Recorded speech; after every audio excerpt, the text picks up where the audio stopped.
चीज मैं बार बार रिपीट करता हूं, इस दुनिया में सारा खेल शक्ति का है। इस पूरी लाइन को सुनिएगा। शक्ति के सृजन में मन की बड़ी भूमिका है। आपका पूरा जीवन मन पे, इसलिए दुनिया के जितने भी धर्म हैं उसमें सजदा का, सर झुकाने का बड़ा इंपॉर्टेंस है। स्टीफन हॉकिंस की फोटो अगर कभी आप देखो, शरीर खराब है, मन ठीक है। नोबेल प्राइज विनर, 24 प्राइज दुनिया में।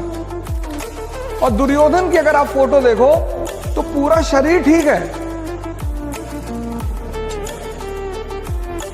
दिमाग खराब है। बादाम का साबुन लगा रहे हो और खा रहे हो गुटखा। किस साल के नवयुवक हैं, इतने अच्छे कॉलेज में पढ़ रहे हैं, आप स्कूल जा रहे हैं, पढ़ने जा रहे हैं, और आप सोचिए कि उन पैकेटों पे उनकी हिम्मत देखिए, उन पैकेटों पे उन्होंने फोटो बना दी है कैंसर के पेशेंट की।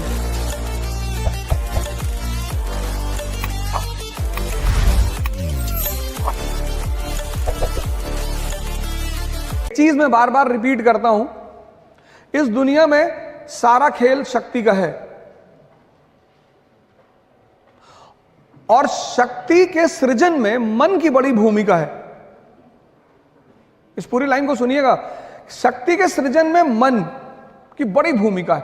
आपका पूरा जीवन मन पे, इसलिए दुनिया के जितने भी धर्म हैं उसमें सजदा का, सर झुकाने का बड़ा इंपॉर्टेंस है।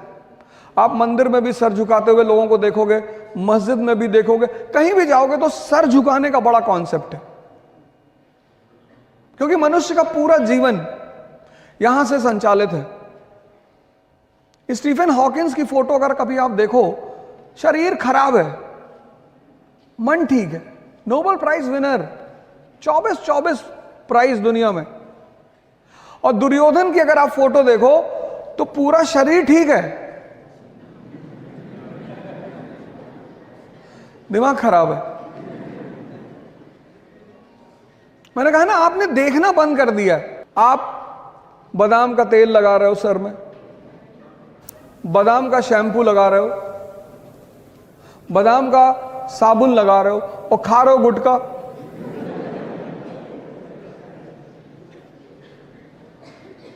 आप सोच के देखो, आप बस सोचो कि आप 21 साल के नवयुवक हैं, इतने अच्छे कॉलेज में पढ़ रहे हैं, आप स्कूल जा रहे हैं, पढ़ने जा रहे हैं, और आप सोचिए कि उन पैकेटों पे उनकी हिम्मत देखिए, उन पैकेटों पे उन्होंने फोटो बना दी है कैंसर के पेशेंट की।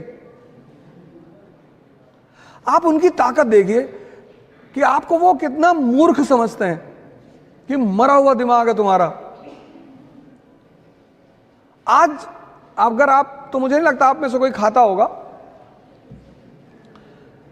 लेकिन मान लीजिए अगर कोई खाता हो तो आज आप 1 मिनट उस पैकेट को देखिएगा जहां वो फोटो बनाए।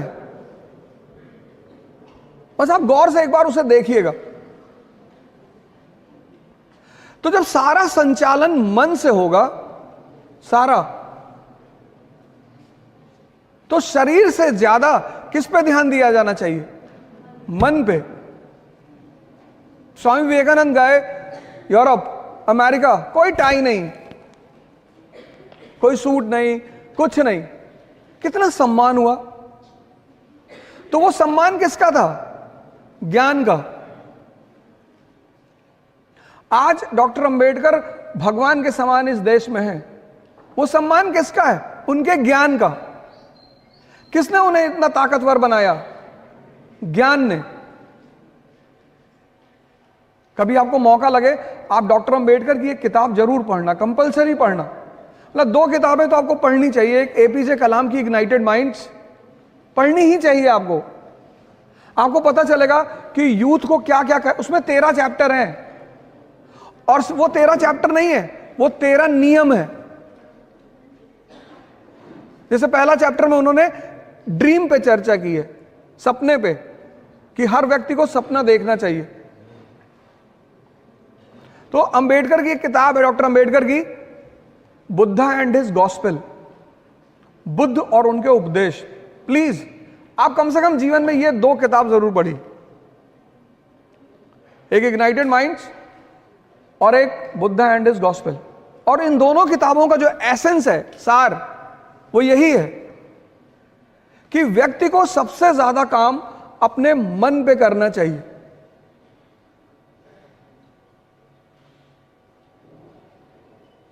पांच साल से 15 साल तक आपके सामने कोई चुनौती नहीं थी। आप देखो घर में कभी कभी डेथ हो जाती है और सारे रिश्तेदार आ जाते हैं और उनके बच्चे आ जाते हैं, तो वो बच्चे खेलते हैं वहां आपस में, उन्हें नहीं पता होता कि क्या हो गया। मतलब किसी की डेड बॉडी घर में पड़ी और बच्चे खेल रहे हैं। 15 साल के बाद आपके जीवन में, हमारे जीवन में एक चीज शुरू होती है, उस चीज का नाम है चुनौती, चैलेंज।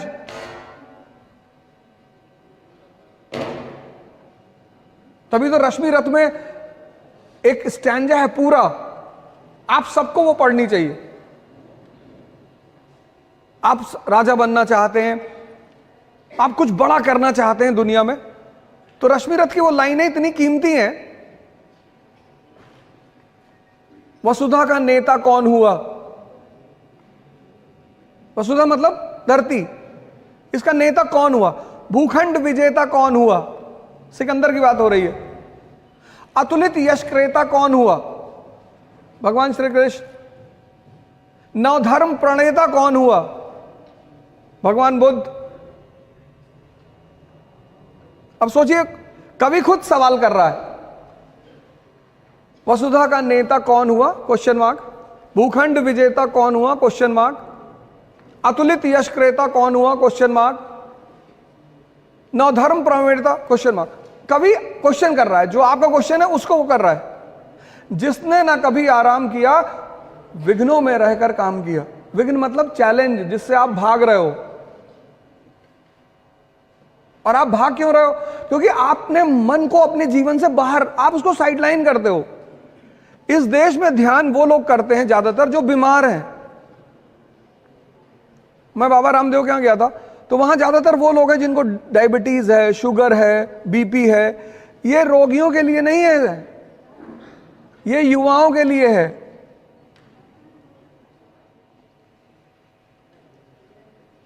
जिसने ना कभी आराम किया, विघ्नों में रहकर काम किया। अब आपके जीवन में चुनौतियां आ रही हैं, आप गौर से देखो। 50% लोग जो यहां खड़े हैं मिडिल क्लास के होंगे।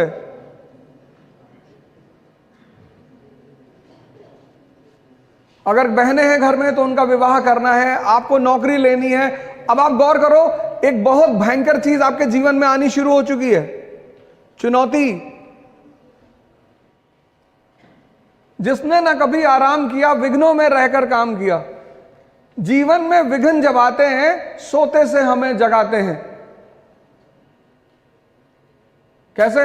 मन को मरोड़ते हैं पल पल। आप देखो कितने परेशान रहते होंगे, अनरेस्ट में रहते होगे, मन नहीं लगता होगा, गुस्सा आता होगा, चिड़चिड़ापन पैदा हो रहा होगा। ये सब चीजें शुरू हो चुकी होंगी। अगर आप अपने जीवन को इंट्रोस्पेक्ट अभी करो, ये वही दौर है आपका, सब इससे गुजरते हैं। मन को मरोड़ते हैं पल पल। आप सोचो, जब आप 4-5 लोग रहते हो तो आप रिलैक्स रहते हो। जैसे आप अकेले होते होगे, आपको बेचैनी शुरू हो जाती होगी। ये चीज इस यहां जितने लोग खड़े उसमें से 80% को होता होगा, गारंटी। आपको बेचैनी, आप चाहते हो कि बाहर निकल जाए, अकेले ना रहें, नींद रात में नहीं आएगी, तो आप कहोगे कि रात भर मैं पढ़ता हूं। जब पलटते पलटते थक जाते होगे, तब सुबह नींद आती होगी।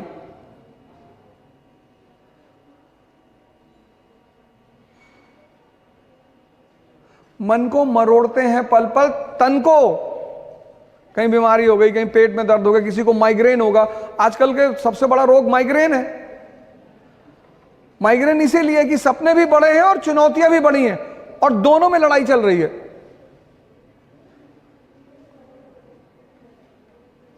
तो अंतिम तीसरी बात जो मैं आपसे कहने जा रहा हूं वो ये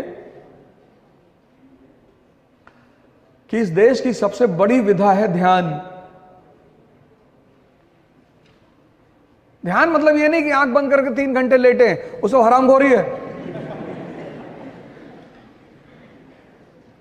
ध्यान मतलब देखना। अपने आप को देखना, उसमें एक प्रक्रिया है। भारत में बड़े सारे सेंटर्स हैं, विपासना के सेंटर्स हैं। बुद्ध ने ये खोज की थी इस विधि की, विपासना की। विपासना का मतलब होता है आन-पान सत्य, अपने आप सांसों को आते जाते हुए देखना। आप जब भी परेशान हो इस ट्रिक को लगाइएगा, अपनी सांसों को देखिएगा। आपका मन क्या है ये आपको नहीं पता, विचार कहां से आते हैं ये आपको नहीं पता, और विचार कौन से आएंगे ये भी आपको नहीं पता। मैं क्लास ले रहा था अर्ली इन द मॉर्निंग 8 बजे। एक लड़का आगे ही बैठा था और 700-800 की क्लास थी। तो कुछ देर बाद वो बाहर निकला, फिर आ गया। तो ऐसा होता रहता है, लड़के जाते रहते हैं आते रहते हैं, वो कोई दिक्कत नहीं है। फिर 15 मिनट बाद वो फिर बाहर निकल गया। तो मुझे लगा इसका शायद तबीयत खराब होगी, फिर आगे बैठा। फिर तीसरी बार जब वो उठा तो मैंने उसे रोका, मैंने कहा क्या हो रहा है? कह रहा सर मुझे बार बार लग रहा है कि भूकंप आ रहा है। ये तुम्हारा मन ही तो है, विचार फेंक देता। तुम बैठे हो और विचार कब फेंकेगा? जब पढ़ने बैठोगे तब। तुम पूरे दिन घूमो, ये तुमसे कुछ नहीं कहेगा। जैसे तुमने किताब खोली एक विचार फेंक देगा, सीतापुर वाली बुआ पापा से मकान में हिस्सा मांग रही।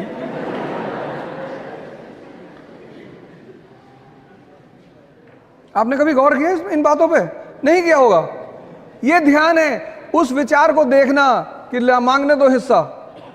मुझे पढ़ना है, आईएएस बनना है, डॉक्टर बनना है, इंजीनियर बनना है, विधायक भी बनना है। सब आईएएस ही बन रहे, विधायक कोई बनने को तैयार नहीं, सांसद भी बनना है, और फिर बुआ जी का मकान कब्जा करना है।